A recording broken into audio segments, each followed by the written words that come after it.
pre-57, we were so well known in so many ways. For example, we were always said to be the people who spoke English without accent. Even better than Americans and Australians and many Englishmen. And then our education system was so good. Our students, for example, by the late 19th century, were able to go to England, Cambridge and Oxford to study. And many of them did not just study. The Tunku Abdul Rahman represented his college, St. Catherine's College, Cambridge University, in football. And in the mid-30s, the captain of the Cambridge badminton team was a Malaysian. I remember the war. I was in Kampar when the Japanese first came into the town. And then I was in Tolak when the British came back.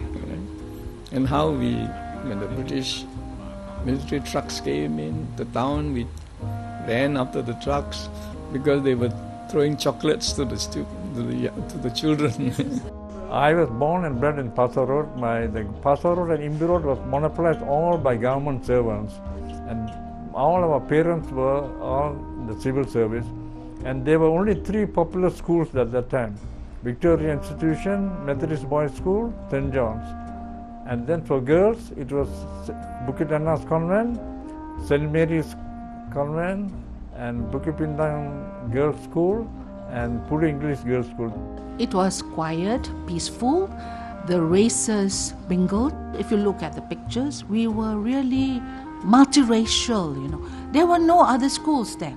It was one school where the Chinese, the Indians, the Malays, the Sikhs all went. And I had a lot of Chinese friends and Indian friends, We didn't know. There was no like Malay or Bumiputra. We were just one, at that time. Yeah, but those days everything was very systematic. And people had to obey traffic laws. And even children were taught how to walk. So we used to sing songs. Stop and look before you cross the street, you see. We used to sing. And then traffic lights were introduced. Everything was very systematic. I just started work. The civil service was comprised of all nationality. In fact, when I started to work, honestly, I didn't know how to handle a telephone. Because there was no telephone in the house, you didn't know anything. So when you go to office, the phone rings out, hey, pick up the phone.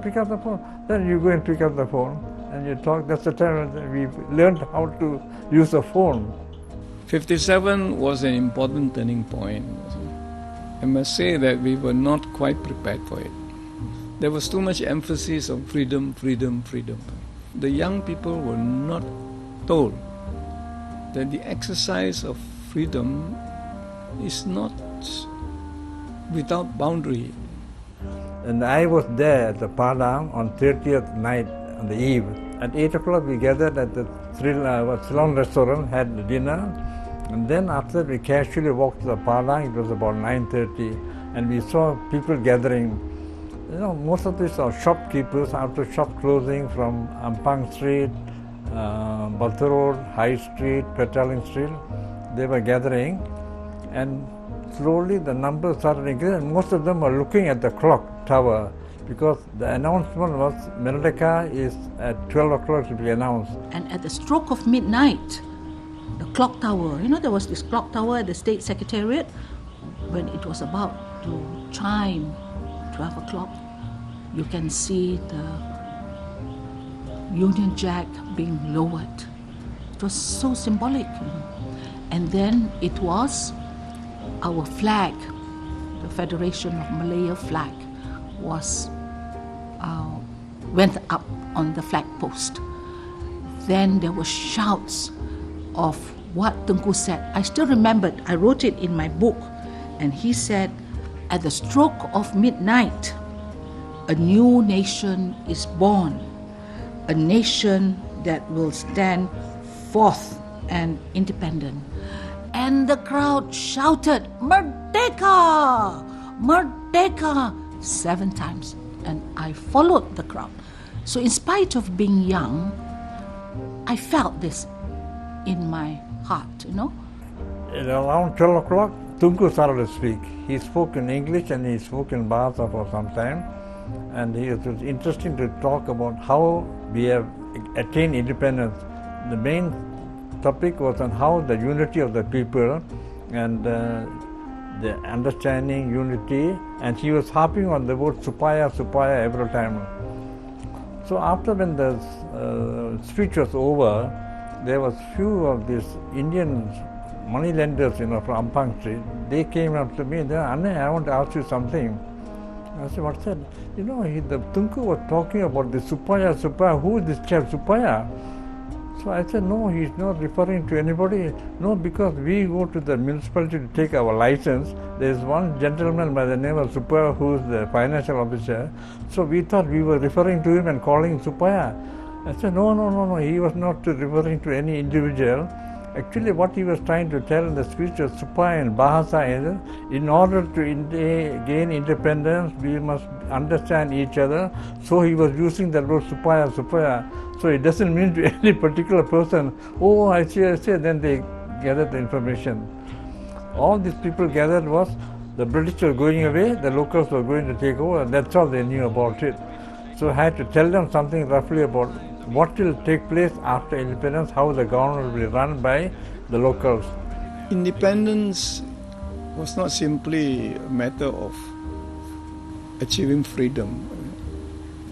Independence meant that we would become a nation state, and we were going to be a country practicing parliamentary democracy.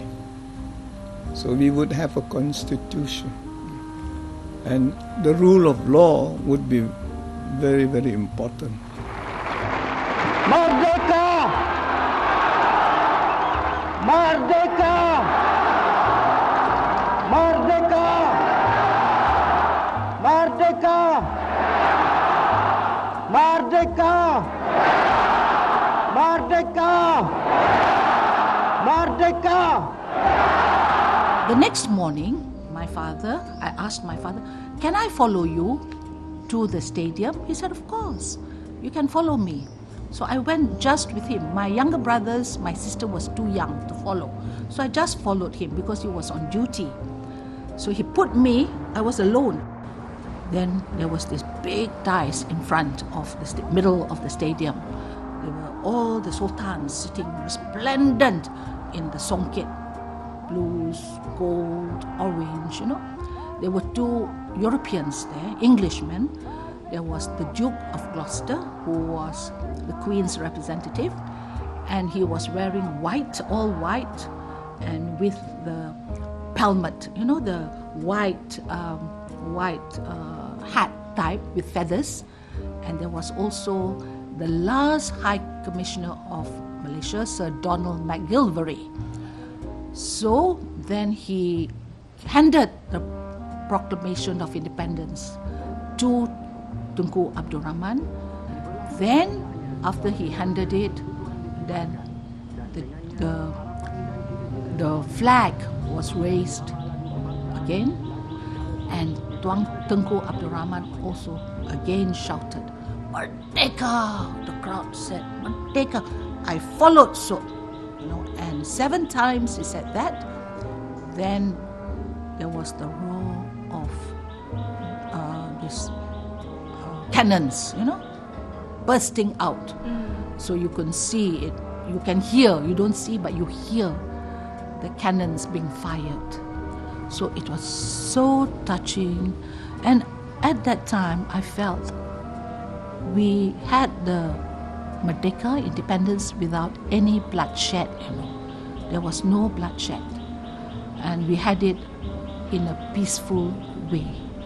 And we are grateful to our leaders, Tunku Abdul Rahman, Tun Razak, Sambantan, and also Tun Tan Cheng Lok Tan. I will always remember that date. It will be etched in my mind, I think, throughout my life, now 73. and it's more than 58 years? More than 58 years, from 15 to 73. Tunku Abdul Rahman himself, he was such an affectionate person. You see. I remember here the students were demonstrating against him. He was then the chancellor. You see. And then when people told him what the students were doing, he said, "Oh, don't worry, they are just children. When they grow up, they will change." He was a good man in the sense of thinking of the people. He's father of unity, to unite people. The father of Merdeka. He was selfless. These are leaders that we will always remember.